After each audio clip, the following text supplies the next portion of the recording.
Panginoon. Praise the Lord. Hallelujah.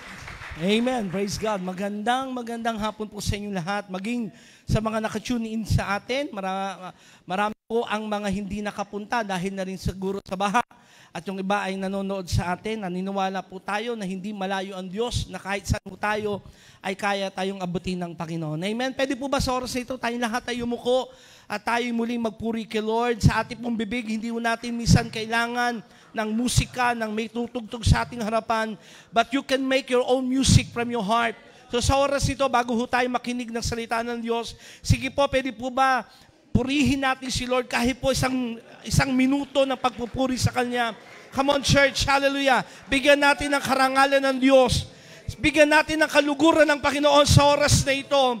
Hallelujah, pinupuri ka namin, Panginoon, aming Diyos, ang aming tagapagligtas na siyang nagmahal sa amin. Sinasamba ka namin, dinadakila ka namin, ikaw na aming Diyos at Panginoon, ang hari ng mga hari. Come on, church, sige po, purihin natin si Lord sa oras na ito.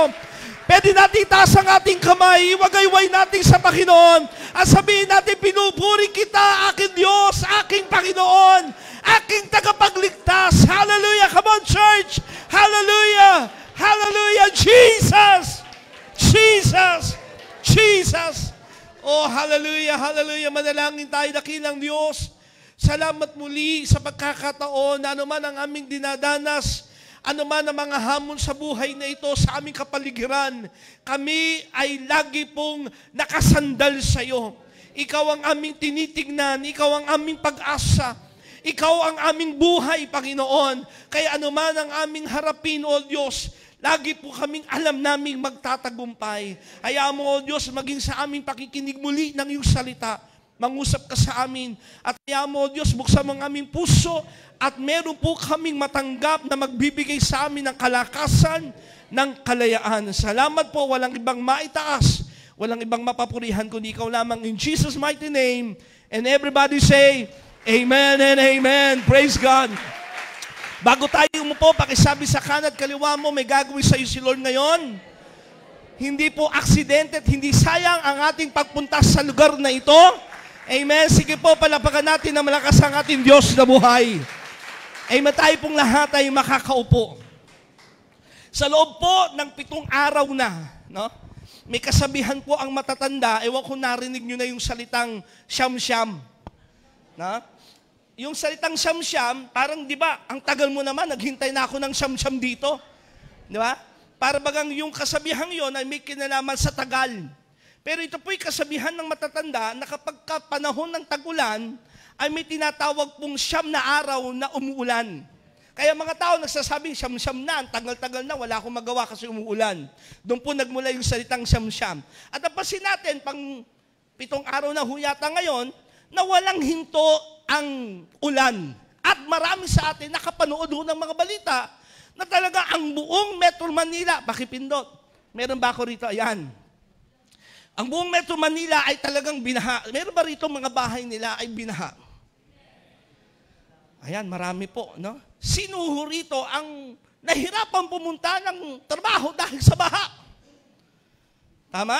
Mga commitment mo, yung mga bagay na dapat mong gawin, ay dahil sa baha, ay naging isang hamon sa atin. Pero, lumabas po ang napakadaming mga, I don't know how you call it, memes po ba ito, o kasabihan sa Facebook, yung salitang, baha ka lang, Pinoy kami. Diba? Narinig niyo yan? O nabasa niyo na ba yan? Diba?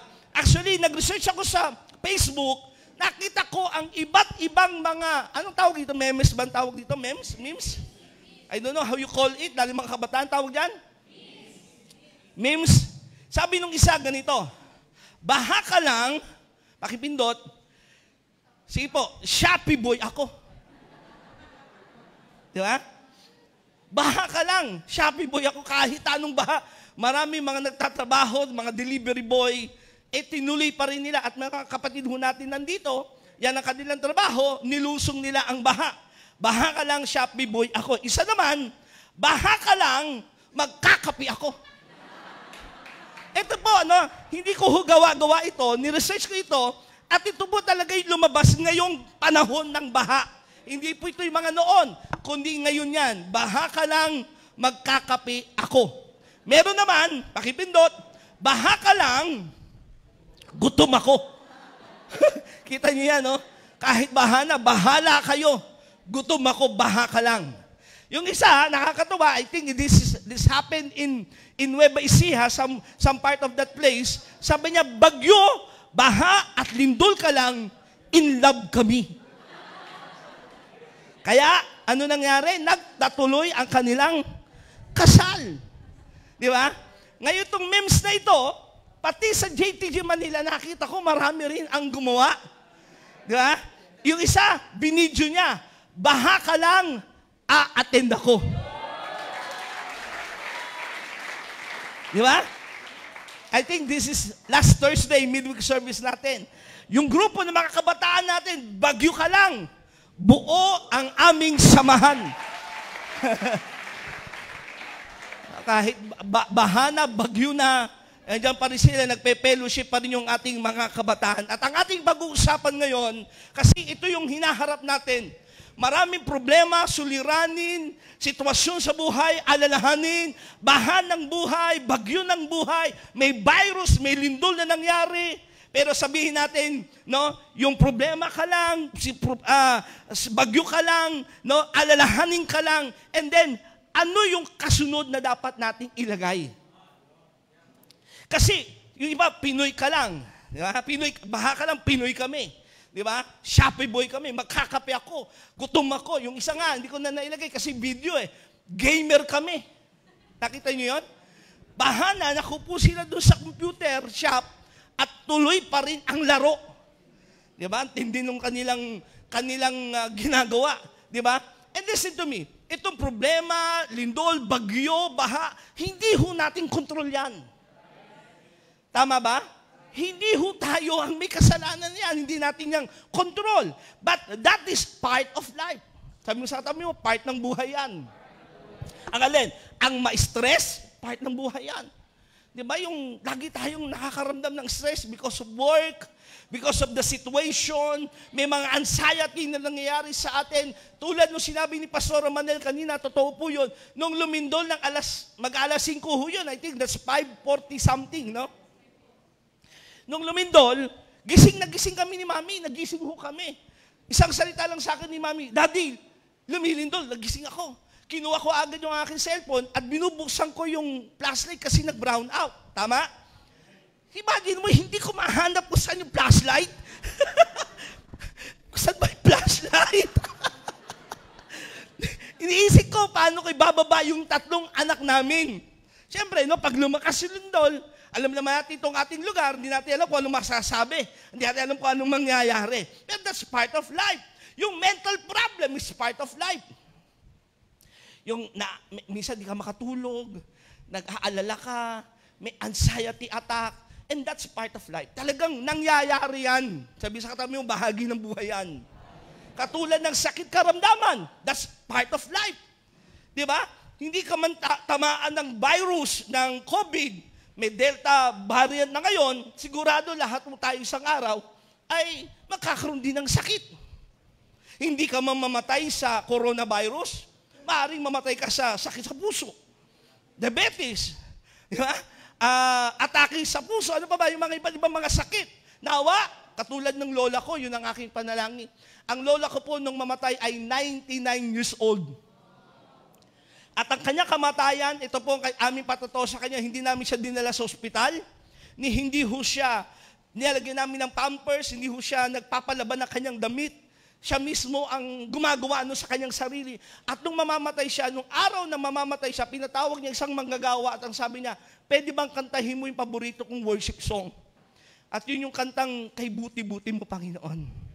At habang umaawit yung manggagawa, pumikit lang yung lola ko at namatay na. Ganda ng kamatayan. Kayang gawin ni Lord sa atin yan. Amen? Pero ang pagkakaroon ng sakit karamdaman ay parte ng buhay. Ang ikaw ay betray, ang ikaw ay saktan ng mga tao, ikaw ay sabihan ng kung ano-ano, batuhin ka na kung ano-ano, sibating ka ng kung ano-ano.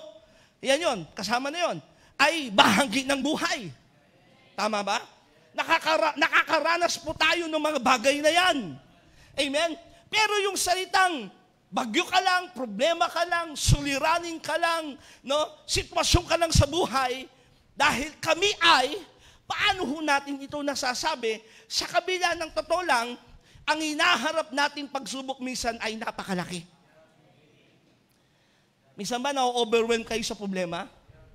Minsan ba kayo ay nakakaranas sa parang ang hirap po nang sabihin yung problema ka lang. Sitwasyon ka lang. Bagyo ka lang sa buhay ko. Because you are overwhelmed of how big is the problem. Paano natin masasabi ito? Kapag tinitignan natin yung sitwasyon natin, ay napakabigat. At minsan dumarating yan. At minsan, pinapayagan niya ng Diyos na mangyari sa ating buhay. Ulitin ko, bakit? Part yan ng buhay. At pinapayagan ng Diyos yan sapagkat may dahilan ang Diyos. At minsan pinapayagan ng Diyos yan upang makita kung paano pa tayo nagtitiwala sa Diyos. Kaya pwede bang sabihin natin, no? Ano man ang sitwasyon, problema ba yan? Virus ba yan? Alalahanin ba yan? Galit ba yan? Bagyo ba yan? Pwede bang sabihin natin, problema ka lang? Or ano man, sitwasyon mo ngayon, kawalan ba ng pera yan? No? Sabihin natin, ka lang. Di ba? Bakit? Ito po nakita ko. Listen, ilang bagay po. Paano natin masasabing problema ka lang? Bagyo ka lang, alalahanin ka lang, sakit ka lang. Bakit itong mga taong ito, tulad ng nangyaring bagyo, itong nakaraan, itong baha, nakita natin nagpatuloy pa rin sila because, number one, nasasabi natin problema ka lang, bagyo ka lang, baha ka lang, because of our commitment. Dahil committed ako. Amen? Sabi mo sa katabi mo, commitment. Nasasabi natin, anuman ang sitwasyon na ating hinaharap. Now, I'm preaching, church. Anuman ang hinaharap nating sitwasyon sa buhay at kaya nating sabihin sa problema, problema ka lang. O sitwasyon ka lang, bagyo ka lang, baha ka lang. Bakit? Committed na ako eh. Nakita niyo po, kahit nung panahon ng baha, nung Thursday, marami pa rin ang umaten. Nilusong nila ang baha. Yung iba po na nanonood ngayon sa atin, alam nyo kung anong sitwasyon ninyo. Kasi minsan ginagawa natin excuse ang baha, ginagawa natin excuse kung anumang bagay na meron sa ating kapaligiran. Pero ang totoo po, ang ating pong issue ay hindi kung ano yung nangyayari sa kapaligiran, kundi kung paano tayo committed sa bagay na ating pong itinalaga ang ating sarili. So what is commitment? Number one, the state or quality of being dedicated to a cause or activity. Pag sinabi you are committed, ito po yung kwalidad na ibinibigay mo doon sa cause or activity na sinabi mong committed na ako rito. What is commitment? To have one's mind made up to become unwavering in one's action and attitude. Pag sinabing committed ka, your mind, you already made up your mind. You're unwavering, no? Sa action at attitude. Kaya pag sinabi mong committed ka, hindi ka na magdadalawang isip pa. Tama? Ulitin ko, marami tayong dadaanan sa buhay. Hamon sa buhay mag-asawa, nandyan yan. No? Mayroong mga time na may research, sabi ng iba, at 7 years of marriage, mayroong darating na pagsubok. Minsan yun yung tinatawag nilang pattern of marriage. No? At 7 years, at 10 to 14 years, may mga pagsubok na darating daw sa mag-asawa, kung saan masusubok ang inyong relasyon.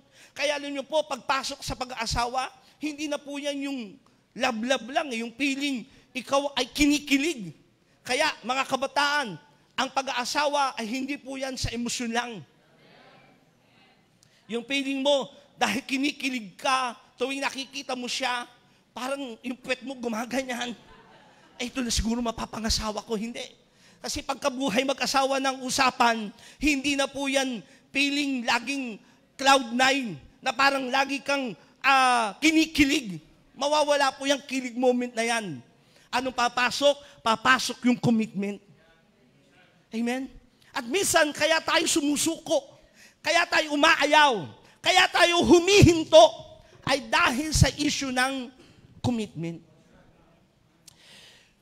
Noong 1939, nagkaroon po ng tinatawag na World War II.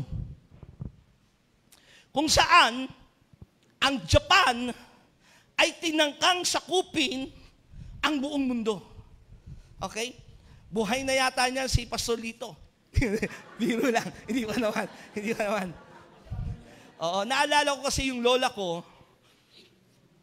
madalas yan ng kanyang kwento, yung tungkol sa panahon ng Hapon. At tuwan-tuwa ako pag nagkikwento siya tungkol doon sa karanasan niya. Siya ay may mga anak na that time kasi ang lola ko po ay nagkaroon ng 13 anak. Yung lola ko po. At ang tatay ko, si Bishop Boy Ramos, ang bunso sa 13 anak niya. Kaya po, nung may panganak kami, na bilang bunso yung tatay ko, yung mga naunang panganay na anak, mga sumunod na mga matatandang kapatid ng tatay ko, mga nagkaanak na yon, nagkaroon na ng mga apo, kaya bata pa lang ako, lolo na ho ako. Lolo ko sa mga pinsan ko. Kasi bata pa kami, nagkaroon na ng mga anak. Bili mo 13 anak yan. So, tuwing ang lola ko ay makakausap ko, yan ang lagi kong tinatanong, Lola, ano nangyari nung panahon ng Hapon? Marami siyang alam na kwento, paano sila nagtatago noon. No? Pag sumisigaw na yung mga taong bayan, nandiyan ang mga Hapon, takbuhan na sila. Hindi nila alam kung saan sila magtatago. Pero ngayon, sabi nung kasabihan, nandiyan ang mga Hapon, labas mga babae. Pero nung panahon ng Hapon, nagkaroon ng kaguluhan, ang Manila, talaga namang sinakop nila ang Intramuros, bumagsak, no? Bumagsak pati ang Bataan, completely occupied by Japanese. Pero merong pong isang lalaki na sumama mula sa Japan, isa ho siyang lieutenant. Ang kanyang pangalan ay Hiro Onoda. Okay? Si Hiro, ang banggitin nung paghapon kasi, Hiro Onoda ay sumama para sa pananakop sa Pilipinas. Isa siyang lieutenant. At noong panahon na kanyang pakikipagdigma, nakatanggap siya ng assignment na lusubin ang isang isla, yung Lubang Island. Okay? Sa Lubang Island, doon siya na-assign at ang sabi ng kanyang pinaka-superior, no surrender.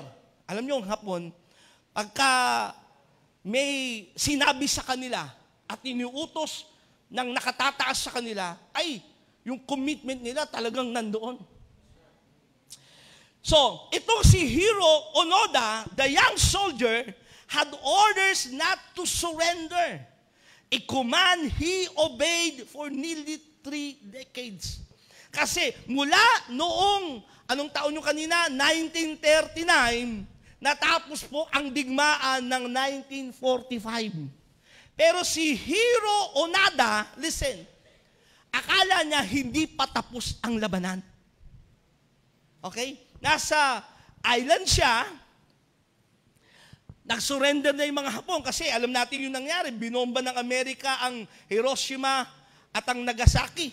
Tama ba? Yung mga nag-aaral sa history dyan. Sabi mo sa katabi mo, aral-aral din sa history. Wag lang puro Facebook, ha? Wag lang puro pinag-aaralan mo yung kwento ng kapitbahay mo. So ito na nangyari. No? Si Hiro Onoda, nung nandoon siya sa island ng Lukbang, napakaganda nitong kwentong ito. Sumurrender na ang mga Hapon, pero hindi niya alam tapos na ang gera.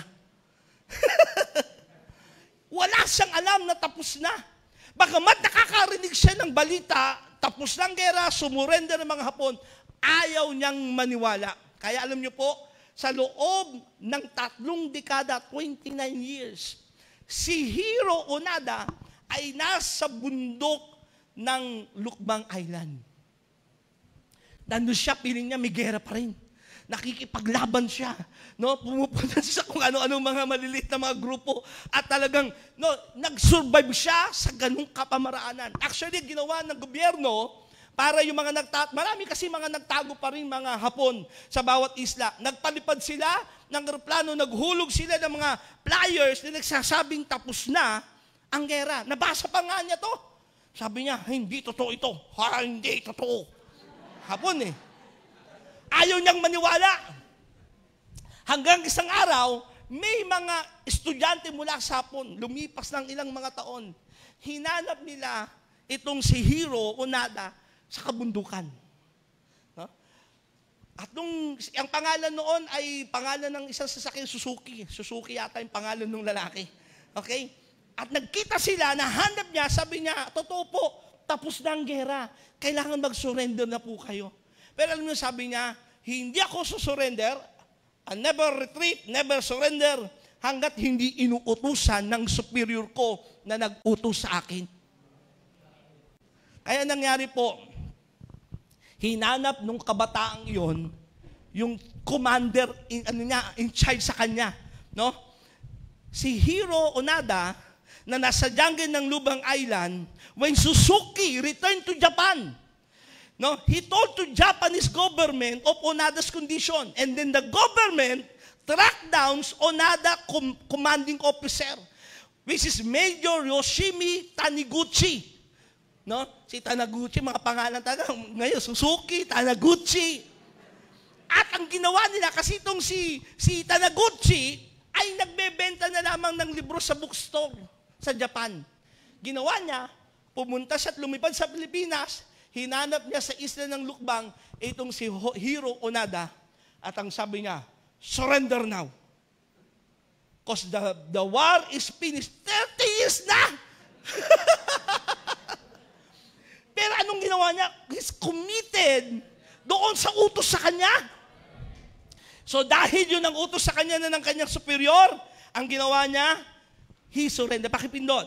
Finally, in March 1974, pakipindot po, his former commanding officer traveled to the Philippines to revoke and cancel his original orders to Hiro. Sabi na nung commanding officer niya, surrender ka na, tapos na ang gera. Kaya po, nangyari, no? In January 6, 2014, nag-surrender na ito na 2014. Itong si Hiro at si Marcos na po yung presidente. Pakipindo, the Philippine government granted him a pardon.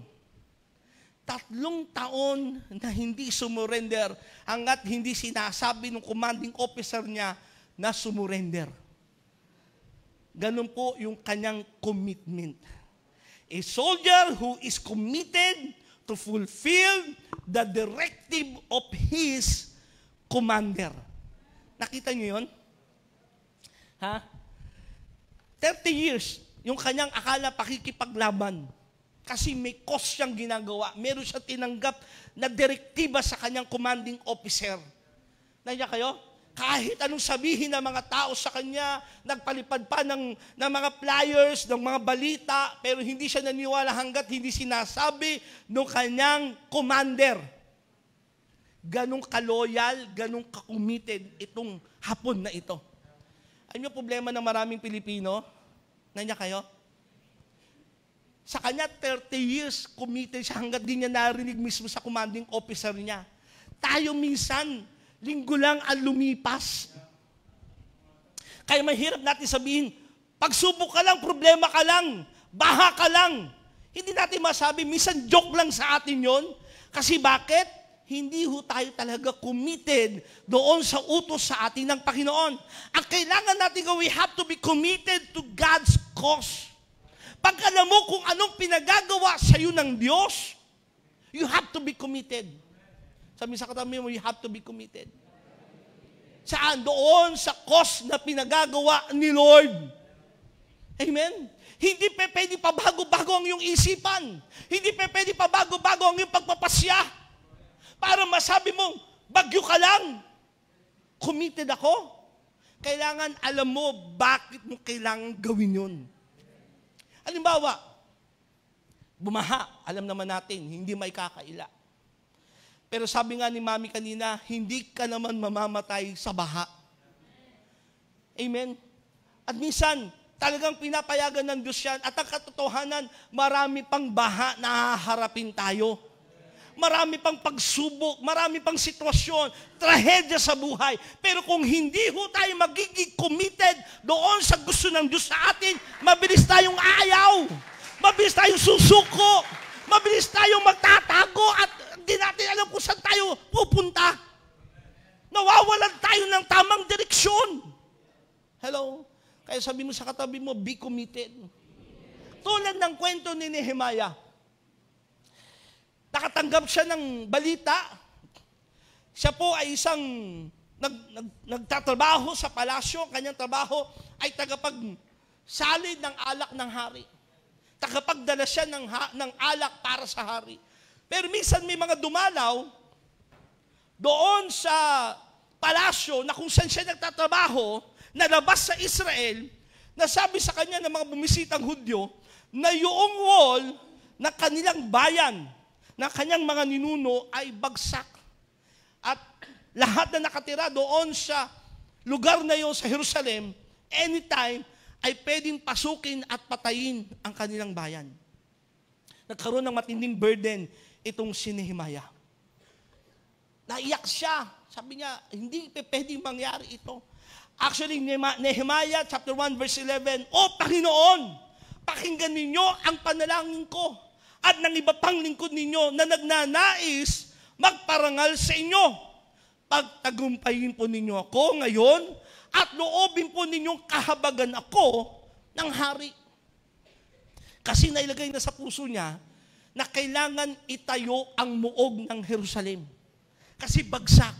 Nung marinig niya yun, talagang nadurog ang kanyang puso at nanalangin siya, Panginoon, loobin niyo po na akong gamitin para maitayo yung muog ng Jerusalem at payagan ako ng hari.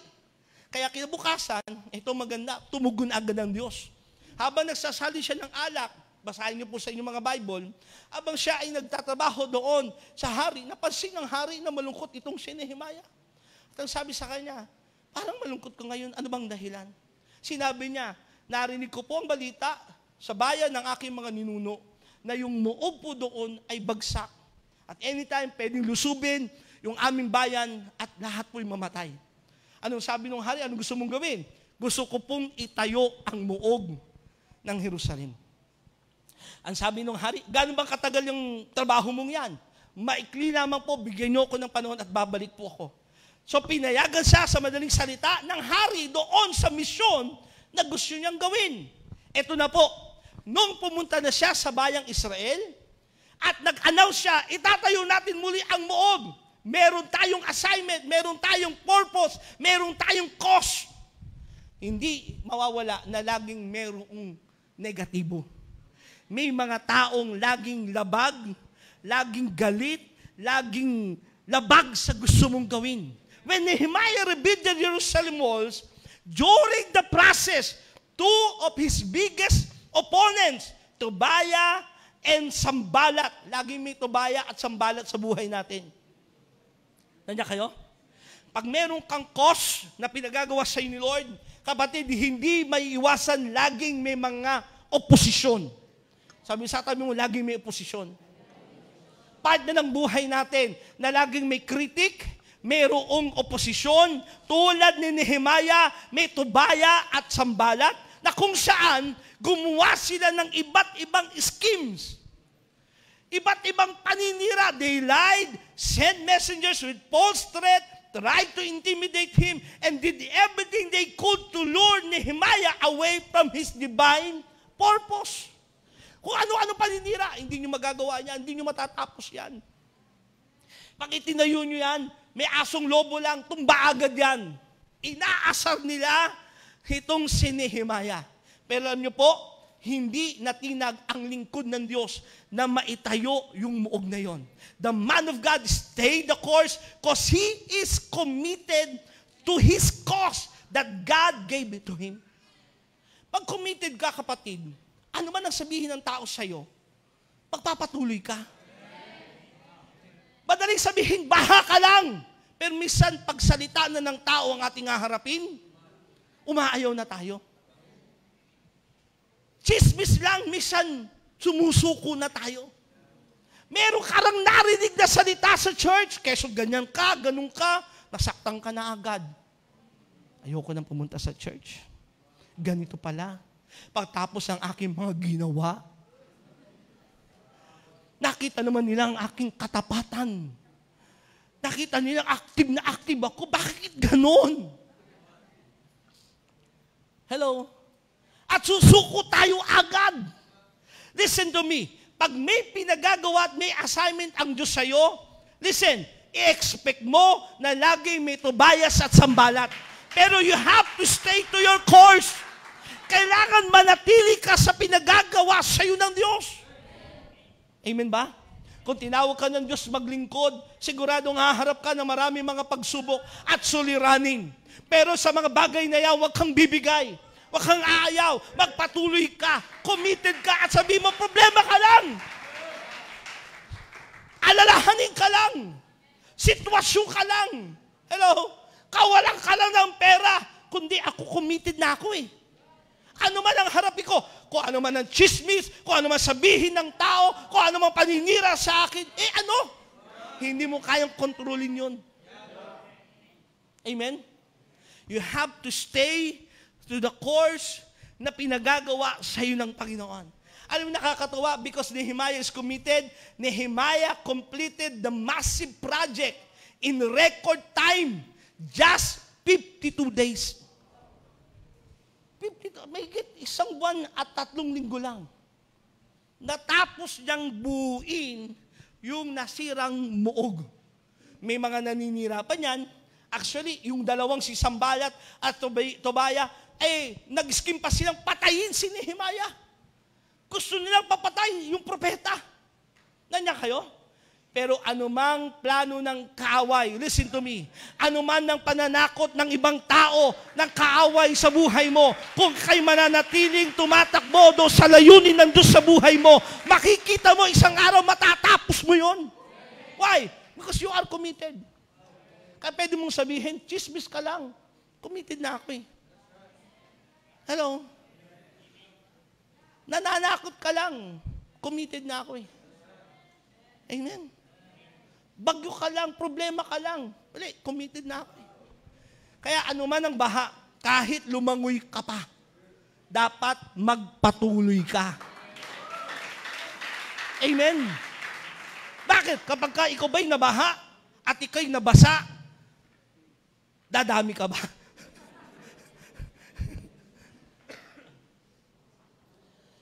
Commitment is very important para sabihin mong problema ka lang.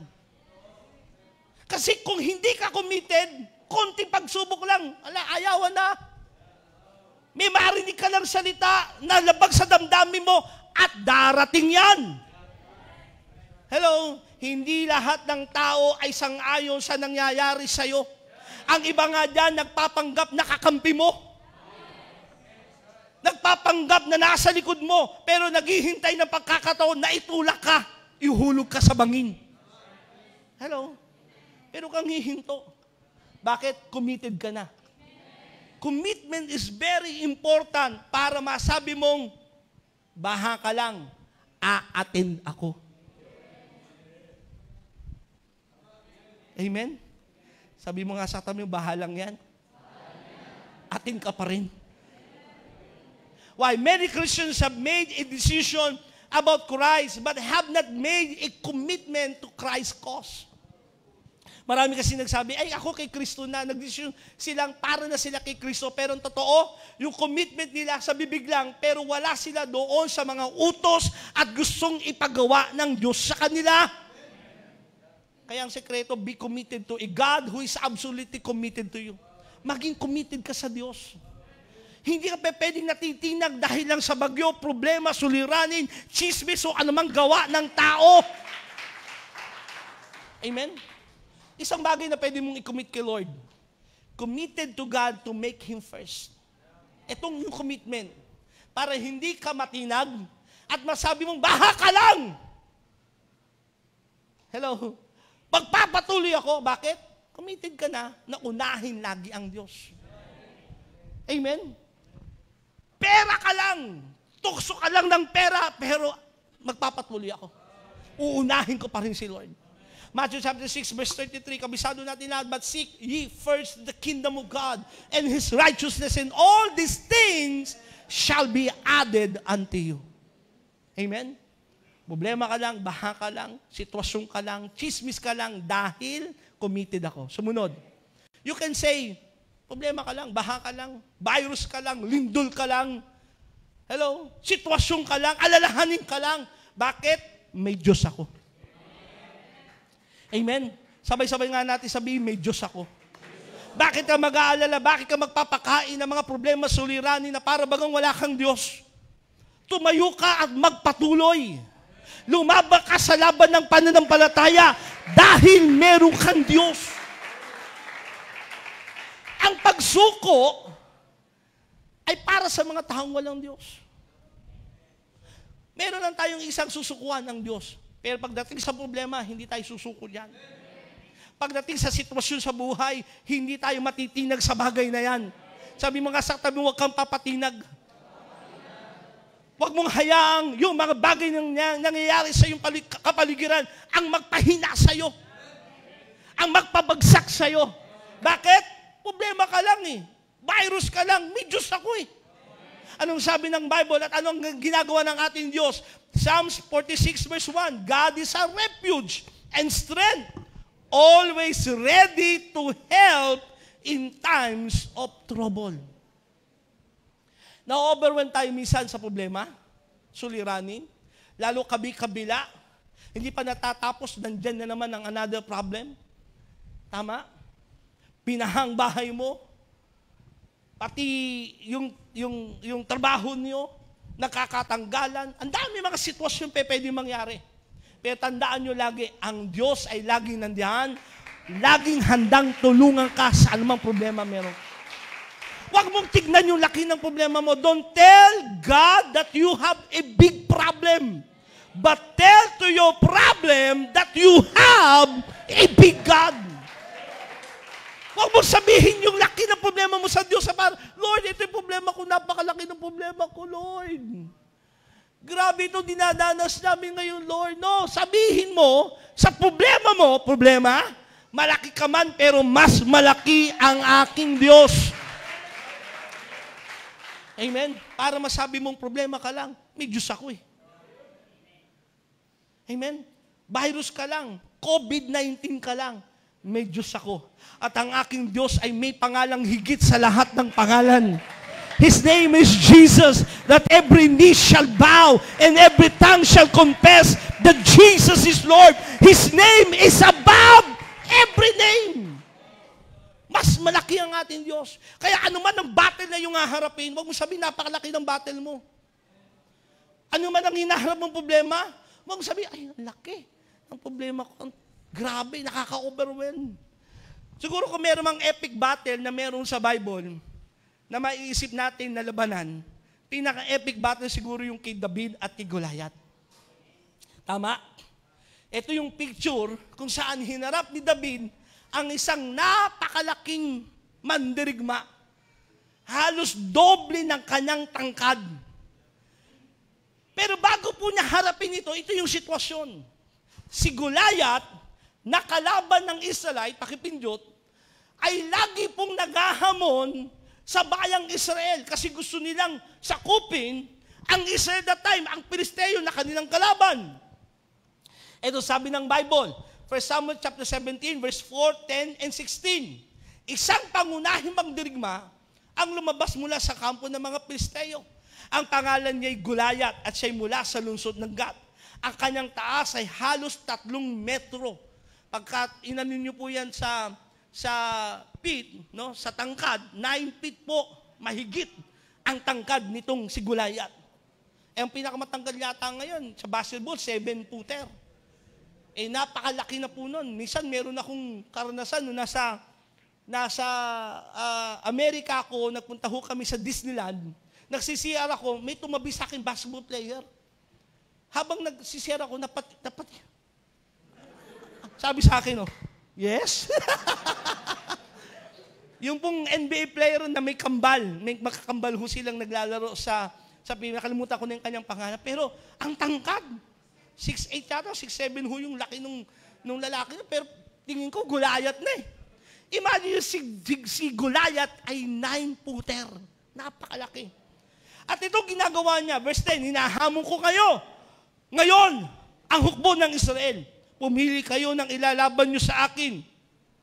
Nang marinig ito ni Saul at ng mga Israelita, nang hina ang kanilang loob at sila'y natakot. Sa loob ng 40 araw, umaga, hapon, hinahamon ni Goliath ang mga Israelita. Umaga't paghapon, walang tigil itong si Goliath. Sino lalaban sa akin? Sinisindak nila ang bayang Israel. Dahil nakikita ng Israel na napakalaki ni Goliath. Ang tangkad, sinong lalaban sa kanya? Ang hamon ni Goliath, kung sino man ang makapatay sa akin, alipin nyo na ang Pilisteo. Pero kapag napatay namin ang inyong mandirigma, sino mang inyong bayaning lalaban sa akin, alipin na namin kayo. Dati ganun yung labanan eh. Para hindi na marami ang mamatay, yung bayani na lang ng bawat kampo. Pero walang maglakas loob na gustong lumaban sa Goliath. Bakit? Nalalakihan kay Goliath. Minsan nahihirapan natin harapin yung problema. Masabi natin, problema ka lang. Sakit ka lang kasi tingin mo napakalaki na. Nakalimutan mong mayroon kang Diyos na mas malaki kesa sa problema mo. Totoo lang. A very cliché word that your God is bigger than your problem. Pero minsan di natin na-realize na totoo po yun. Na talagang ang Diyos natin ay napakalaki. Isang araw, 40 araw, no? Na umaga't hapon, na itong si Goliath ay naghahamon, walang tumutugon. Pero isang araw, itong si David, sabi ng mga Bible scholar, ang edad dito ni David ay 15 or 16 years old. Sino dito mga 15 or 16 years old? Taas sa kamay. Nako, ayan. Parang si John Dreb lang ang laki yata. Yan, 15, 16. Pero matipunong bata ito eh. No? Ganyan si David data. So, 15, 16 years old itong si Goliath, inutusan ng kanyang tatay na si Jesse. David, iwanan mo muna yung mga tupa dahil nag-aalaga siya ng tupa. Pumunta ka sa mga kapatid mo na nandoon sa kampo na kunyari makikipaglaban, takot naman, puntahan mo, makagutom na, magdala ka ng tinapay. Magdala ka na rin ng pagkain sa kanilang mga commander. So si David, batang bata, naladala yung basket ng mga pagkain para sa kanyang mga kuya, no? Nagpunta doon sa gitna ng labanan. At habang nasa gitna ng labanan, sakto naman, hinahanap niya yung kanyang mga kapatid, narinig niya yung hamon ni Goliath. 1 Samuel chapter 17, verse 24. Nang makita si Goliath, ang mga Israelita ay nagtakbuhan dahil sa matinding takot. Takot na takot lahat sila. Actually, pati si Saul na hari ng Israel, na siyang pinakamatangkad that time sa Israel, ay hindi man lamang humaharap kay Goliath. Sinabi nila, tignan ninyo siya, pakinggan ninyo ang kanyang hamon sa Israel. Sino mang makapatay sa kanya ay gagantimpalaan ng hari. Bibigyan ng kayamanan, ipapakasal sa prinsesa, at ang buong sambayanan ng kanyang amay hindi na pagbabayarin pa ng buwis. Nagkukwentuhan yung mga tao, ito na naman yung Goliath. Ito na naman yung matinding mandirigma ng Pilisteo, naghahamon na naman. Alam mo ba ang kwento? Sabi nung balita, sabi nung mga chismoso doon, sino man daw makapatay dyan, ipapakasal sa prinsesa. Sino man ang makapatay dyan, hindi na magbabayad ng buwis o kanilang angkan. Grabing premyong ibibigay. Nandoon si David. Hindi siya nakatuon kay Goliath, nakatuon siya sa assignment niyang hanapin ang kanyang mga kapatid. At that time, narinig niya yung kwentuhan. Verse 26, tinanong ni David sa mga katabi niya, ano raw ang gantimpala sa sino mang makakapatay sa Pilisteyong iyan asa makapag-aalis ng kahihiyan sa Israel? Dinagdagan pa niya, hindi lang basta makapatay, makaalis sa kahihiyan. Kasi that time, nararamdaman niya, bakit walang gustong humarap dyan? At sino ba ang pagganong ito na humahamon sa hukbo ng Diyos na buhay? Tinagalo ko na lang po kasi sa English niyan, Who is this uncircumcised. Sinabi ko pa rin. Na paganong hindi makadiyos, nahahamon sa hukbo ng Diyos na buhay. Tinatanong niya, ano daw ang premyo? Sabi mo nga sa tabi mo, ano ang premyo? Madalas nakatingin tayo sa problema at na-overwhelm tayo, pero nakalimutan natin, pinayagan ng Diyos ang problema suliranin sapagkat may gantimpala ang Diyos kapag napagtagumpayan mo. Huwag kang tumingin sa laki ng iyong problema. Tignan mo yung gantimpala pagkatapos ng pagsubok na iyong haharapin. Sabi niya, hindi niya tinitignan yung sinasabi ni Goliath. Nag-ahamon, pero sabi niya, ano bang gantimpala pagka napatay ko yan? Hello? Anong gantimpala? Sino ba yung pagano na yan? Nahahamon sa hukbo ng Diyos na buhay. Goliath lang yan, may Diyos tayo. Amen. Narinig nung kanyang mga kapatid, nandoon yung kanyang isang panganay, piningut. Anong ginagawa mo rito? Ha? Kamusta mga tupa doon? Iniwan mo na naman? Hindi, inutusan ako ng tatay, magdali ng pagkain ito. Pero, bakit ba tayo natatakot? Nagkwentuhan ulit sila tungkol sa labanan. Hanggang nakarating sa hari yung sinasabi ni David. Verse 31 to 33, nakarating kay Saul ang sinasabi ni David at pinatawag niya ito. Pagdating kay Saul, sinabi ni David, hindi po tayo dapat masiraan ng loob dahil lang sa Pilisteyong iyan. Ako po ang lalaban sa kanya. Grabe, no? Sinabi ni Saul, hindi mo kayang Pilisteyong iyan. Batang-bata ka pa, samantalang siya isang mahusay na mandirigma mula pa sa kabataan. So, ugong-ugong na yung kwento. May isang matapang na bata na gusto daw lumaban sa Goliath na yan. Isang bata na sinasabing, bakit pinapayagan tayo na hamakin ang Diyos ng hukbo? Isang bata, nakarating kay Saul, sabi, patawag niyo, sino ba yan? At nung humarap, nakita niya, may gatas ka pa sa labi, ah. Totoy, ikaw ang lalaban? Bata ka pa, yan, mahusay ng mangdirigma.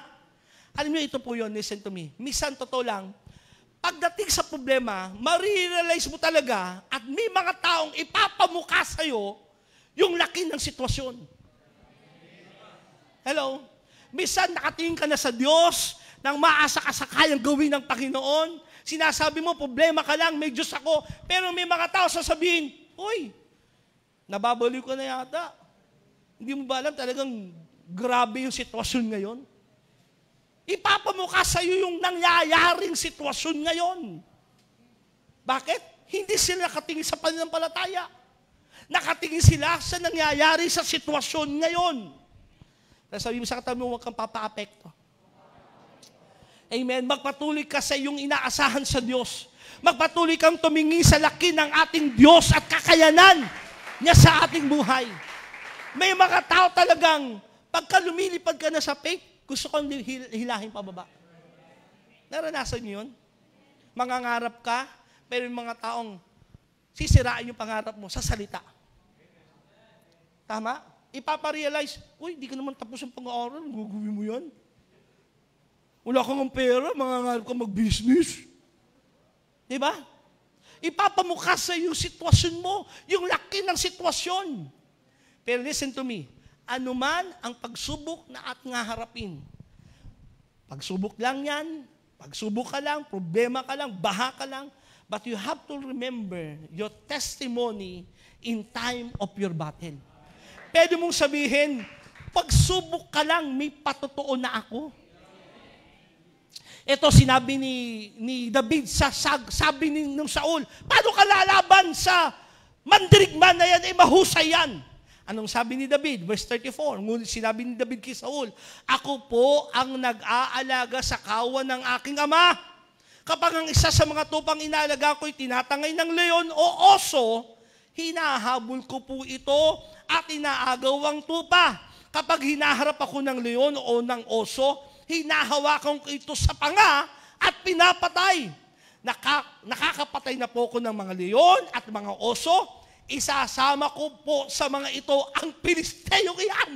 Sapagkat ang nilalait niya ay ang hukbo ng Diyos. Iniligtong pa ni David, iniligtas ako ni Yahweh mula sa mga mababangis na leon at mga oso, ililigtas din niya ako sa kamay ng Pilisteyong iyan. Wow! Anong ibig sabihin dito? Kapag kami mga taong dadaling ka sa realidad ng sitwasyon mo ngayon, bagamat nagsasabi kang meron kang Diyos, paalala mo yung testimony mo. Para masabi mong problema ka lang, baha ka lang, sitwasyon ka lang, lindol ka lang, virus ka lang, may patotoo na ako eh. May karanasan na akong pinagtagumpay ako ng Diyos. At kung paano kung nagtagumpay sa mga problema, suliranin ng nakaraan, kaya ko rin pagtagumpayin lahat ng yan. Kaya pwede mong sabihin, problema ka lang, may patotoo ako. Sabi mo ka sa tabi mo, problema lang yan. May patotoo ka na. May mga patotoo ka nang nagkasakit ka noon, pinagaling ka ni Lord. Anong kaibahan ng sakit mo ngayon? Oo, maaari sabihin ng doktor, cancer yan. Pero sa Diyos, walang cancer, lagnat, walang kung ano man laki ng sakit, karamdaman, parehas lang yan sa Diyos. Noon, nagkaroon ka na ng problema sa pinansyal. Ang laki ng pinansyal na yung hinarap noon, 10,000. Pero ngayon, mas malaki, 100,000 na. Pero parehas din yun sa Diyos. Pwede mo sabihin, pera ka lang, problema ka lang sa pera, may patotoo na ako eh. Hindi naman ako iniwan ng Diyos, hindi ako pinabayaan ng Panginoon. Listen, alalahanin mo yung patotoo mo. Sa gitna ng yung dinadanas, para masabi mong problema ka lang, lindol ka lang, eh naranasan ko na eh. May patotoo na ako sa buhay. Nanya kayo? Kaya huwag mong kalilimutan yung testimony mo. Anong sabi ng Revelation chapter 12, naalala ko lamang po, they overcome Satan because one of the thing is because of their testimony. Dahil sa kanilang mga patotoo. Kaya pag may pagsubok suliranin kang dinadanas, alalahanin mo, meron ka na rin mga pagsubok noon eh. Nagtagumpay ka. Sabi nga ni Mami kanina, 2 taon ng virus, tignan mo yung katabi mo. Buhay pa eh. Yung iba nga, tumataba pa eh. Hello? Kaya kung tatakutin ka man sa sitwasyon at laki ng gulayat na yung hinaharap at may mga tao, listen, dadaling ka sa realidad na hinaharap mo, huwag mong kalilimutan, kapatid, na may patotoo ka na, may karanasan ka na sa Diyos, may mga bagay na ginawa na sa iyo ang Diyos, at kung paano iningatan ka ng Diyos noon, kaya kang ingatan ng Diyos ngayon. Kung paano ka pinagpala ng Diyos noon, kaya kang pagpalain ng Diyos ngayon. Kung paano kang pinagaling ng Diyos noon, kaya kang pagalingin ng Diyos ngayon. Problema ka lang, may patotoo na ako. Hello? Naranasan ko na ang Diyos. Amen ba? Kaya sabi nga ng Bible, put God in remembrance. Lagi mong alalahanin ng Diyos. Lagi mong alalahanin ang ginawa sa iyo ng Panginoon. Huwag mong bilangin kung ilang beses ka nadapa, bilangin mo kung ilang beses ka bumangon. Huwag mong bilangin kung ilang beses ka nasugatan, bilangin mo kung ilang beses ka pinagaling ng Panginoon. Problema ka lang, may patotoo na ako. Amen? Baha ka lang, lumangoy na nga kami sa bahay. Hello? Amen? Kasi kapag tumingin ka doon, ma-overwhelm ka na. Matatakot ka na. Sabi ni Saul, may gatas ka pa sa labi eh. Paano ka harap dyan, bata ka pa? Mahal na hari, naranasan ko na pong nakipaglaban sa leon at oso. At ang Diyos na nagligtas sa akin sa leon at oso, ang siya ding magliligtas sa akin sa Pilisteyong yan. Nakapatay na po ko ng leon, nakapatay na po ko ng oso, idadagdag ko po sa listahan ko ang Pilisteyong yan. Grabe yung kanyang faith. Bakit? May patotoo siya eh. Kaya sabi mo sa katabi mo, ingatan mo yung patotoo mo. Kasi yung patotoong yan, diyan kang humuhugot ng lakas. Yung patotoong yan ang nagbabalik sa iyo ng alalahanin. ng pag-aalala, ng paggunita kung paano ka iningatan ni Lord. Amen? Isipin mo, Lord, nagutom na rin naman kami noon, pero hindi naman kami namatay. Naputulan na rin naman kami ng kuryente, pero nakapagbayad din naman. May nangyari na rin ganitong sitwasyon, pero iba man ang mukha ngayon, iba man ang pangalan, pero problema rin siya at nagtagumpay. Eto na, anong sabi ng Haring Saul? Sige, kung yan ang gusto mo, ikaw ang lumaban sa kanya. 1 Samuel chapter 17, verse 40 to 44. Pagkatapos, dinampot niya ni David ang kanyang tungkod, namulot siya ng 5 makikinis na bato sa sapa. Alam niyo, may kahulugan yung 5 bato na yan eh. Hindi dahil pag bato ni David ng isa, pag mintis, isa na naman. Hanggang sa 5, hindi po. Kasi alam ni David, may 5 Gulayat na kapatid ito. Matatangkad at malalaki rin. Alam niya, kailangan niya isa-isa yung patayin ng lahat ng iyon. Si Gulayat naman, no, dumampot ng, inigay niya sa kanyang supot, pampastol at lumakad upang harapin si Gulayat. Si Gulayat naman ay lumakad din papalapit kay David. Sa hulihan ng tagadala ng kanyang panangga, mayroon pang armor bearer. Itong si Gulayat. Imagine, laki-laki na niya, mayroon pang maliit na kasamang tagadala ng kanyang armor. Nang makita niyang si David ay isa lamang kabataan, kaya sabi ng Bible, listen to me mga kabataan, huwag niyong hayaang hamakin kayo dahil kayo'y kabataan. Huwag niyong hayaang sabihin, bata ka pa, di mo magagawa yan. Wala ka pa sa edad, hindi mo kayang gawin yan. No, huwag mong hayaang hamakin ka because of your youth, but be an example. Hello? Maging isa kang patotoo na kahit bata ka, kaya kang gamitin ng Diyos. Kaya kang pasaganain ng Diyos. Kaya mo malagpasan ng namang problema. Kayang ikaw ang gamitin ng Diyos para sa iyong pamilya. Amen ba? Sabi ni Gulayat, kabataan ka lang. Isa lang kabataan at maamong itsura. Nilait niya ito. Pakot niyang tinanong, anong akala mo sa akin? Aso ba ang lalabanan mo at may dala kang patpat? At si David ay sinumpa ng Pilisteo sa pangalan ng kanyang Diyos. Sinabi pa niya, halika nga rito at nang maipakain ko ang bangkay mo sa mga ibon at mga hayop, titirisin lang kita ng buhay. Parang sabi ni Gulayat. Sumagot si David, verse 45. Ang dala mo'y tabak, sibat at pantusok, ngunit lalabanan kita sa pangalan ni Yahweh, ang makapangyarihang Diyos ng Israel na iyong hinahamak. Ngayong araw na ito, ibibigay ka ni Yahweh sa aking mga kamay. Pababagsakin kita at pupugutan kita ng ulo. At ipapakain ko sa mga ibon at sa mga mababangis na hayop ang bangkay ng mga kawal ng hukbong Pilisteo, hindi lang ikaw. Lahat ng nasa likod mo, yari kayo sa akin. Bakit? Sa gayon, malalaman ng buong daigdig na may Diyos sa Israel. Gulayat ka lang, may Diyos ako. Hello?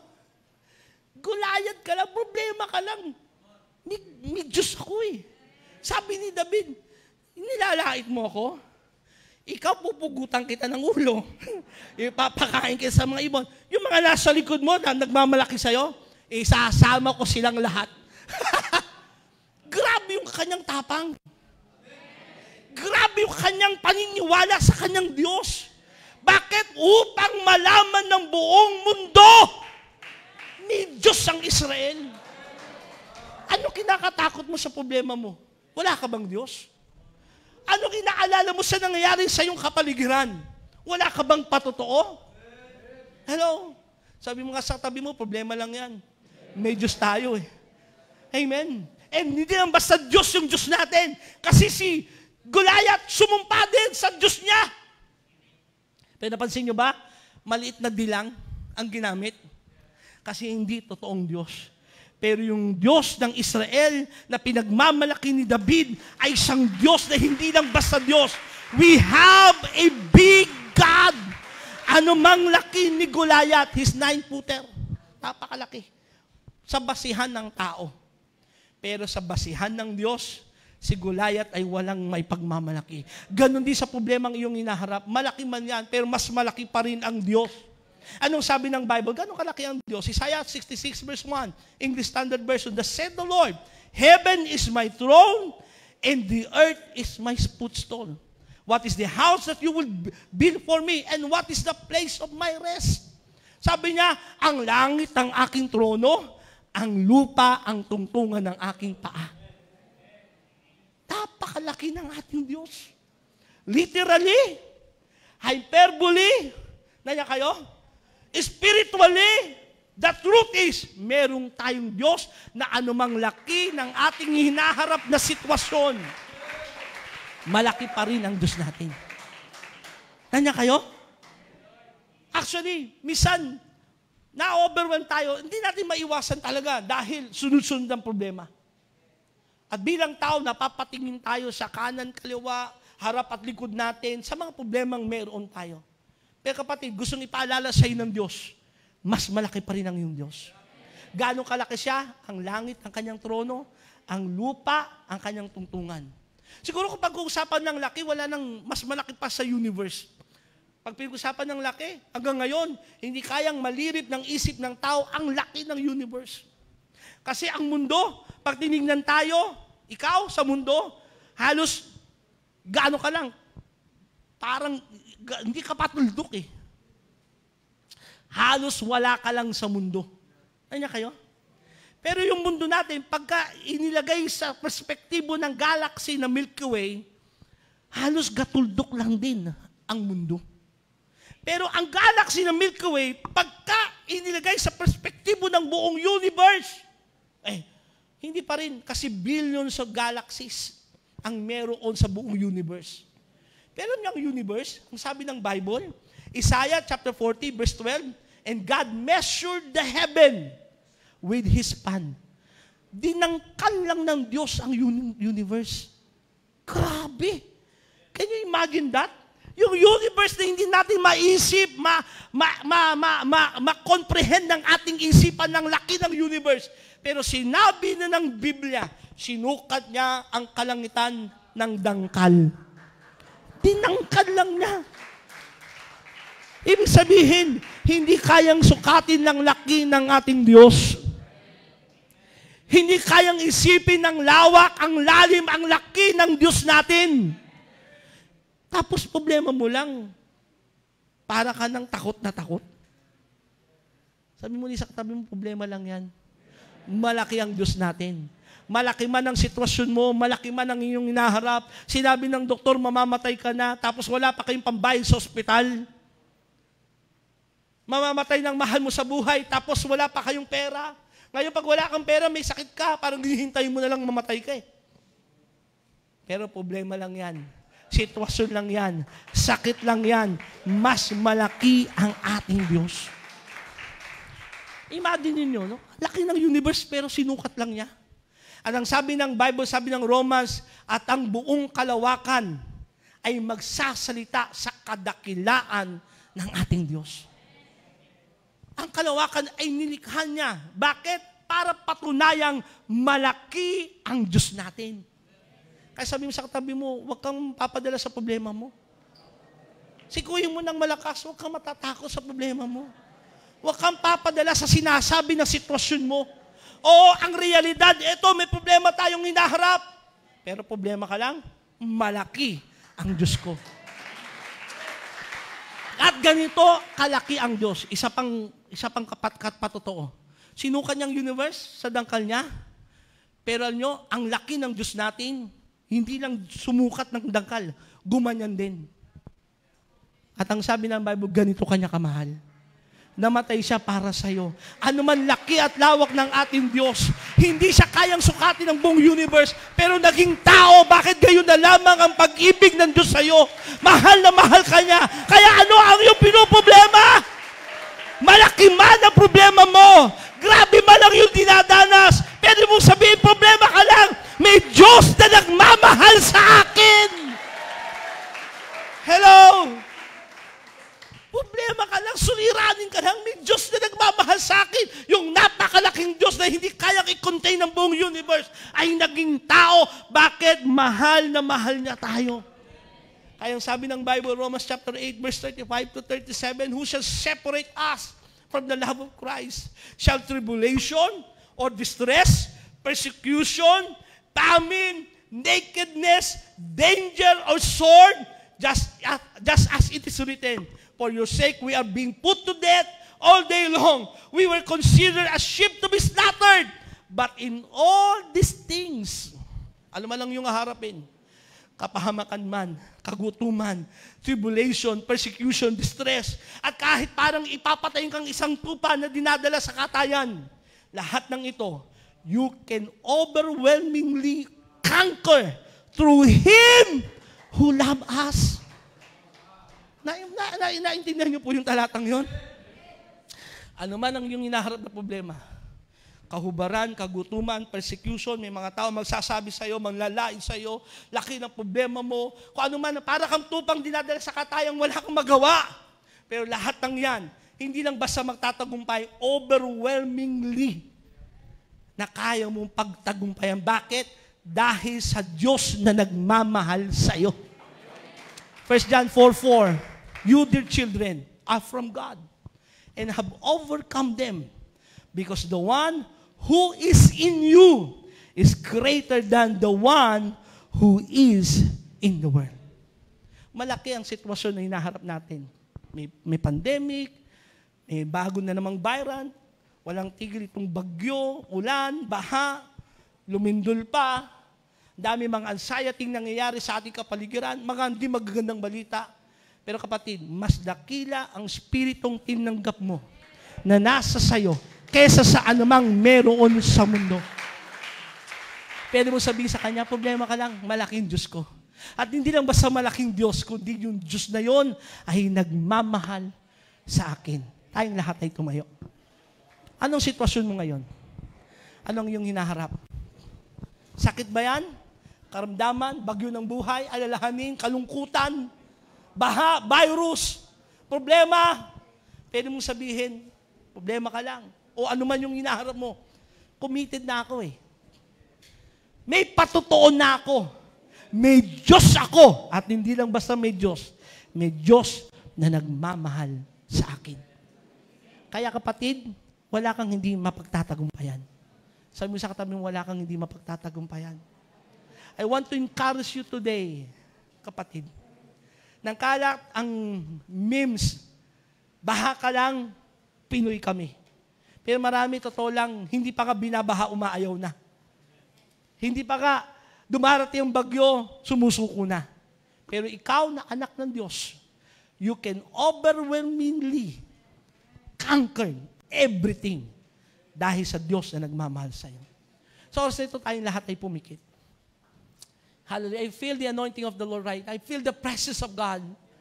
Ini-encourage ka ngayon ng Panginoon, kapatid. Ina-uplift ni Lord ang iyong spirito. Pinapatatag ng Diyos ang iyong pananampalataya. Huwag kang tumingin sa laki ng iyong problema. Huwag mong sabihin sa Diyos yung laki ng problema mo. Do not describe your mountain to God, but tell to your mountain how big is your God. At habang iniisip natin mga bagay na ating narinig ngayon, hayaan mong encourage ka na kapangyarihan ng Diyos. Hayaan mong madama mo ang presensya niya at hayaan mong maramdaman mo ang yakap sa iyo ng Diyos. Anak ka ng Diyos at di ka niya pababayaan. Hindi ka niya iiwanan. Talikuran ka man ng iba, iwanan ka man ng iba, pero merong Diyos na kailanman hindi ka iiwanan, di pababayaan man.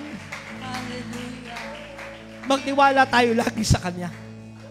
Oo, may mga taong tulad ni Tobias, Sanballat, merong purpose kang ginagawa, pero may mga sasabihin sa'yo. May ibabato sa'yo, may mga schemes, paninirang gagawin sa'yo. May mga gulayat na nakaka-overwhelm sa buhay natin. Pero pwede mo sabihin, problema ka lang, gulayat ka lang, chismis ka lang. May Diyos ako, may patuto ako. Meron na akong karanasan sa Diyos at merong Diyos na nagmamahal sa akin. Come on, let's worship Him right now. Para bang di mo na kaya Hallelujah. Para bang susunod na pagod ka na. Amen. Bubuksan mo ang iyong mata. Di ba nakatayo ka pa? Alam ng Diyos, kaibigan, kasama mo siya. Huwag kang bibigay, aayaw magsasawa. Huwag kang mapapala. Hallelujah. Lalayong maghihina. Gagamitin ka pa ng Diyos. Hallelujah. Sa oras na ito, hindi naman na ililihim sa Diyos ang iyong sitwasyon. Minsan gusto nating i-deny para makalimutan, talikuran. Kaya marami sa atin dito, you are under attack by Satan. Meron dito mga kabataan, you have the anxiety attack, depression, may kalungkutan na dumarating sa puso mo at spirito. Halos maisipan mo nang magpakamatay. Minsan di mo matakasan itong nangyayari sa iyong kapaligiran. But I want to encourage you, kapatid, merong Diyos ka. Hindi lang basta merong Diyos, malaking Diyos. At hindi lang basta malaking Diyos, nagmamahal na Diyos sa iyo. Huwag kang tumingin sa laki ng iyong problema. Tignan mo ang laki ng Diyos mo. At may pangako siya sa iyo, hindi kita iiwanan ni pababayaan man. I want to encourage you right now. Stir up your faith. Rise up. Bumango ka. Lumabad ka sa pananampalataya. Huwag kang susuko. Huwag kang ayaw. Para ka sa katagumpayan. Para ka sa katagumpayan. Para ka sa katagumpayan. Huwag kang bibigay, aayaw Hallelujah! magsawa. Amen. Huwag kang mapapaon, Woo! lalayong maghihina. Gagamitin ka pa ng Diyos. Mahal ka ng lubos. Huwag kang bibigay, aayaw magsasawa. Huwag kang mapapaon, lalayong maghihina. Parang mawala ng pag-asa, gagamitin na kasama mo siya. We want to encourage you right now. Narinig mo salita ng Diyos. This time, paniwalaan mo at hakbangan mo kanyang mga pangako. Ibigay mo sa Diyos ang iyong mga bigatin. At kung meron ka bang hinaharap ngayon at pwede mong sabihin sa problema mo, problema ka lang, may Diyos ako. Problema ka lang, malaki ang Diyos ko. Problema ka lang, may Diyos na nagmamahal sa akin. At kung ikaw yon, kapatid, I want you to come to the altar. We're going to face that problem with faith. Lumapit tayo sa harapan at sabihin natin sa Diyos ang ating sitwasyon. Gusto namin kayong ipanalangin. Gusto namin kayong encourage kay Lord. Come to the altar right now. In the name of Jesus Christ, may the Lord speak to your heart. That our God is a God of Alpha and Omega. Ang Diyos natin hindi nagbabagong Diyos. Hindi mo na kaya ang dami mong problema. Para bang susuko na, pagod ka na. Buksan mo ang iyong mata. Di ba nakatayo ka ba? Ng Diyos, kaibigan. Oh, hallelujah! Huwag kang bibigay, ayaw magsasawa.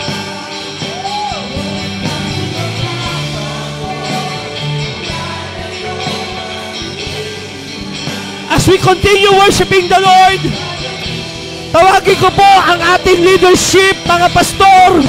Let's pray for them. Ipanalangin natin sila. Sige po. Let's pray for them, mga leaders. Pastor.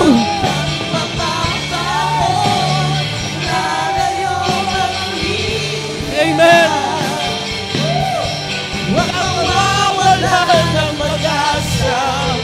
Darating ang umaga, huwag kang bibigay. Ayaw magsasawa. Huwag kang mababago.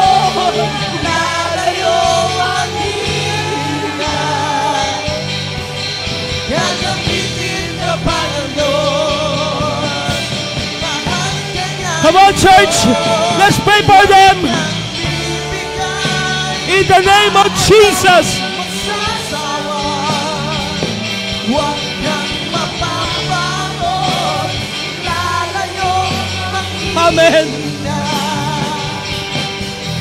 huwag mawawala ng pag-asa. Darating ang umaga.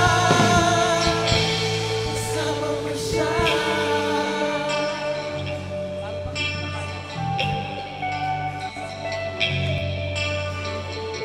Oh, hallelujah. Just feel the anointing and the presence of God right now. Para bang di mo na kaya at kailangan mo problema. Amen. Para bang susuko na ang Kanya. Buksan mo ang iyong mata. Di ba't nakatayo ka pa? alam ng Diyos Kaibigan, kasama mo siya. Hallelujah. maayaw huwag kang mapapago. Lalayo manghihina. Gagamitin ka pa ng Diyos. Mahal ka niyang lubos. Huwag kang bibigay. Ayaw magsasawa. Huwag kang mapapago. Lalayo manghihina. Huwag mawawala ng pag-asa. Darating din ang umaga. Huwag kang bibigay. Ayaw magsasawa. Huwag kang mapapago. Lalayo manghihina. Gagamitin ka pa ng Diyos. Huwag kang bibigay. Ayaw magsasawa. Huwag kang mapapago. Lalayo manghihina. Amen. In the name of Jesus. Wala ng pag-asa. Yes. Tingin Palakasin. Patatagin ka ng Panginoon. ayaw magsasawa. Tulungan at samahan ka niya. Huwag kang mapapago. In the name of Jesus Christ.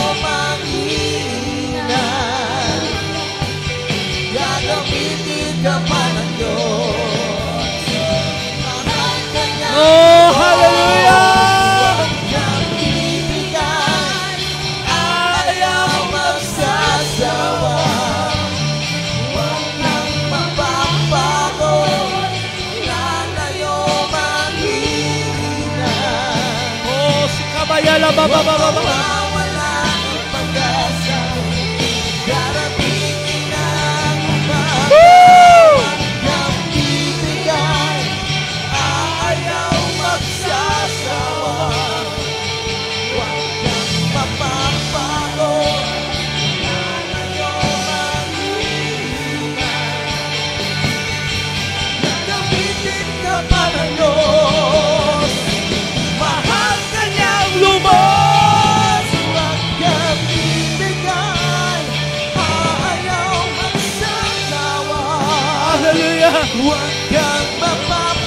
Amen. Lalayo makikita. Oh, Huwag mawawalan ng pag-asa. Darating ang umaga. Huwag bibigay. Aayaw magsasama. Amen. Huwag kang mapapago. Lalayo makikita. Gagamitin ka pa ng Diyos. Mahal ka niya Diyos. Huwag kang bibigay. Aayaw magsasama. Huwag kang mapapago. Lalayo makikita. Oh, Huwag mawawalan ng pag-asa. Darating ang tayo pong lahat ay tumayo. Let us all stand. Hallelujah. The Lord just want to encourage you right now by His word.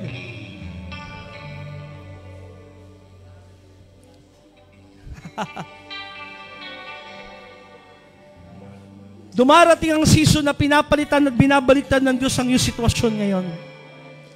Do not focus to your present condition. You don't have to deny it, but you have to accept the reality and the truth na mas malaki ang Diyos kesa sa namang sitwasyong meron ka. At anumang gulayat na iyong haharapin, minsan nakaka-overwhelm. Sa mga bilang tao, nakatingin tayo sa ating sitwasyon. Pero huwag kakalimutan, mas makapangyarihan, mas dakila, may Diyos na nagmamahal sa iyo. Kaya pwede mong sabihin, come on church, pwede mong sabihin, problema ka lang, o ano ba sitwasyon mo? Pera ka lang, bagyo ka lang, sakit ka lang, may Diyos ako! May malaki akong Diyos! May Diyos na nagmamahal sa akin! Woo! Come on, church!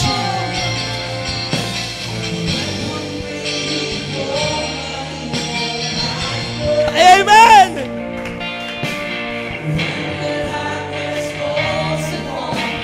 Woo! Amen!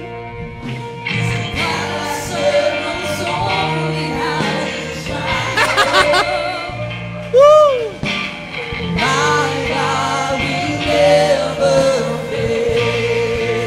Come on, church!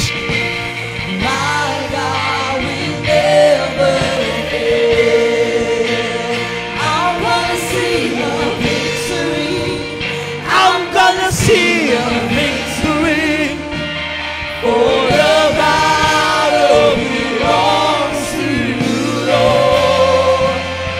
I'm gonna see the victory. I'm gonna see the victory. For the battle belongs to you, Lord. May mga pagkakataon, church, na kailangan isang tabi mo, yung galing mo, yung husay mo, yung diskarte mo, at payagan mo ang Diyos ang kumilos. At ang sabi ng Bible, wait and see.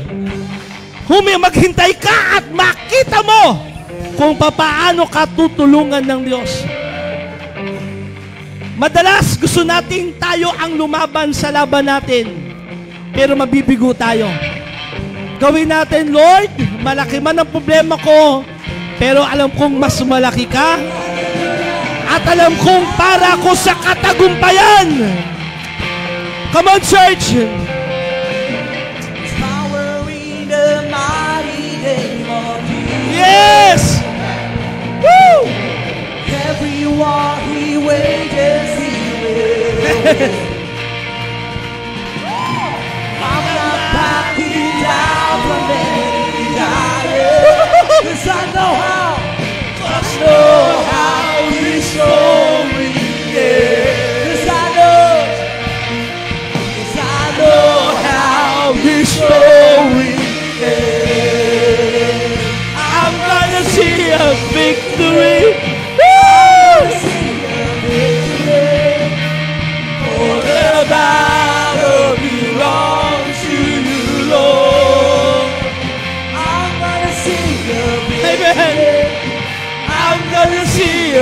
victory. For the battle belongs to you, Lord. I'm gonna see a victory. I'm gonna see a victory. Hallelujah! The battle belongs to you, Lord. I'm gonna see a victory. I'm gonna see a victory. For the battle belongs to you, Lord. Now, church, punta tayo sa ating mga kapatid. Encourage natin sila. Tapikin natin sila. Paalala natin meron tayong Diyos. Paalala natin ang laban natin ay laban ng Diyos. Hindi ka para sa kabiguan. Hindi ka para sa pagkatalo. Para ka sa katagumpayan.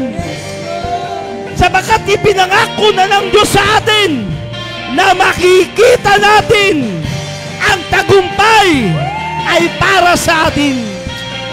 Hallelujah! Come on, church! Ikot mo tayo! Yakapin natin ang bawat isa! Tapikin natin ang bawat isa! Yes!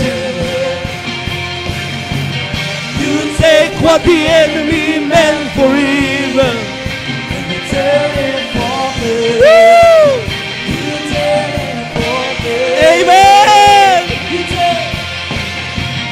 You take what the enemy meant for evil and you turn it for good. You turn it for good. You take what the enemy meant for evil and you turn it for good. You turn it for good.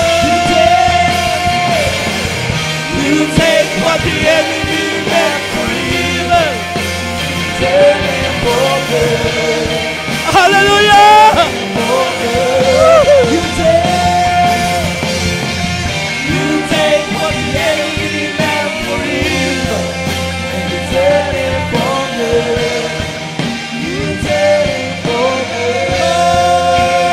I'm gonna see a victory. I'm gonna see a victory. Amen! For the battle Thank you, Jesus! belongs to you, Lord. Thank you, Lord! I'm gonna see a victory. Oh! I'm gonna see a victory. Kabababahaya! For the battle belongs to you, Lord. I'm gonna see a victory. Hallelujah! I'm gonna see a victory. For the battle belongs to you, Lord. Hallelujah! I'm gonna see a victory. I'm gonna see a victory.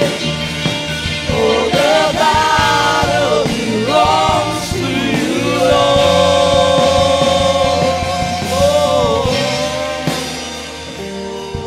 Pwede ba nating ituro yung problema natin na parang nandiyan sa harapan natin? Pwede ba nating ituro yung sitwasyon natin? Yung may sakit, karamdaman, kawalan ng pera, sakit, karamdaman, at sabihin mo, may bago na kahulugan sa atin yung problema ka lang, bagyo ka lang. Kasi mayroon ng kasunod dito. Hindi dahil Pinoy ka, hindi dahil magaling ka, hindi dahil sa anumang bagay, kundi dahil may Diyos ka. Ituro natin na parang nandyan yung ating kaharap, na parang si David. Sabi ni David, pupugutan kita ng ulo. Ipapakain kita sa mga ibon. Isasama kita sa listahan ng aking mga pinagtagumpayan. Dahil problema ka lang, gulayat ka lang, may patotoo na ako. Subok ko na ang Diyos ko. Problema ka lang, may Diyos ako. Problema ka lang, malaki ang aking Diyos. Come on, church. Come on. Problema ka lang. Mahal na mahal na mahal ako ng Diyos. Woo! Woo! Problema ka lang. Sitwasyon ka lang! Amen! Woo! The enemy meant for evil, you turn it for good. Amen! You turn it for good. Woo! You take what the enemy meant for evil, and you turn it for good. You turn it for good. You take what the enemy meant for evil, and you turn it for good. You turn it for good. Panginoon, aming Diyos, taas natin ang ating kamay. Sa'yo kami nagtitiwala. Minsan may mga taong tulad ni Tobias, Sambalat, na gusto kaming sirain, bigyan ng takot, mawala kami sa focus sa pinagagawa mo sa amin. At minsan na-overwhelm kami sa laki ng aming problema, pero pinaalala mo sa amin ngayon, meron kaming Diyos. Merong Diyos na nagmamahal sa amin, at merong Diyos na makapangyarihan sa lahat. Ikaw ang aming solusyon. Ikaw ang aming pag-asa. Ikaw ang liwanag sa aming daraanan. Ikaw ang Diyos namin, hindi kami pababayaan. Salamat po, Panginoon. And church, listen to me, tingay lahat sa akin. Ang katotohanan, hindi porket nagsigawan tayo rito. Hindi dahil tayo na-slay, naiyak ng gusto. Pagbaba natin, tapos na yung problema. Na parang wala na. Actually, pagbaba at paglabas natin dito, nandyan agad yung realidad ng buhay. Pero may narinig kang salita ng Diyos ngayon. May tinanggap ka sa Diyos. Isa puso mo, ang salita ng Diyos ang maging panangga mo sa anumang attacking ng kaaway. Stand to your ground. Huwag kang magbaback out. Huwag kang tatalikod. Huwag kang lalayo. Stand to your ground with faith. At ideklara mo, problema ka lang, may Diyos ako. Amen. Hallelujah. Salamat, Panginoon. Sapagkat anumang sitwasyon namin sa buhay, nandiyan ka lagi. At dinadagdagan mo lagi ang aming mga patotoo na nagsasabing, may Diyos kami. Salamat po. In Jesus' mighty name. Amen. And amen. And amen. Hallelujah! Shout hallelujah! Hallelujah! Hallelujah! Woo! Woo! Listen, church. Satan will try to bully you.